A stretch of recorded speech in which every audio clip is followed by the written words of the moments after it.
రాష్ట్ర ముఖ్యమంత్రి వర్యులు గౌరవనీయులు రేవంత్ రెడ్డి గారి ప్రెస్ కాన్ఫరెన్స్ ఒకసారి మనం చూస్తే మితిమీరిన అహంకారం, అబద్ధాలు, అర్ధసత్యాలు, సంస్కారం లేనటువంటి భాష, వికారమైనటువంటి ధోరణి, వితండవాదం తప్ప ఇంకేం కనిపించలేదు.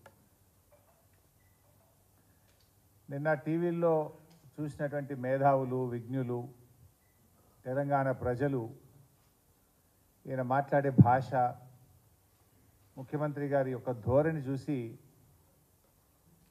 ఒక రాష్ట్ర ముఖ్యమంత్రి ఈ రకంగా మాట్లాడతారా అని చెప్పి అసహించుకున్నటువంటి పరిస్థితి ఉన్నది. ఆయన నిన్న ఉదయమే పద్మ అవార్డు గ్రహీతల సన్మాన కార్యక్రమంలో నిన్న పాల్గొన్నారు. ఆ కార్యక్రమంలో మాజీ ఉపరాష్ట్రపతి వెంకయ్య నాయుడు గారు, చిరంజీవి గారు, పలువురు వక్తలు రాజకీయాల్లో వ్యక్తిగత దూషణలు ఉండొద్దని, విలువలు పెంచే విధంగా ఉండాలని చెప్పి అక్కడ సూచనలు చేశారు. ఆ సమావేశంలో పాల్గొన్నటువంటి ముఖ్యమంత్రి గారు స్వయంగా ఆ పెద్దల సమక్షంలో ఇక తాను ఎంతమాత్రం వ్యక్తిగత దూషణలు చేయబోనని, ఆ సభలో ప్రజలకిచ్చిన హామీని సాయంత్రం అయ్యేసరికి మారిపోయింది.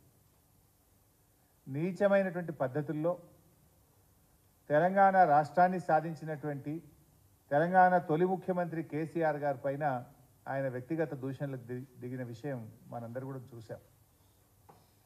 అంటే రేవంత్ రెడ్డి గారి మాట తీరు ఏంటిది, మాట ఇస్తే నిలుపుకునే తీరు ఏంటిది అనేది నిన్న రెండు కూడా తేలిపోయినాయి.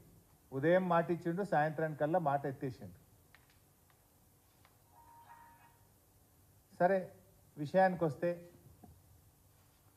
ఇవాళ రాష్ట్ర ప్రభుత్వం మేము అప్పచెప్పేది లేనే లేదు, మేము ప్రాజెక్టులు చెప్పము అని రంకెలేస్తూ ఉన్నారు.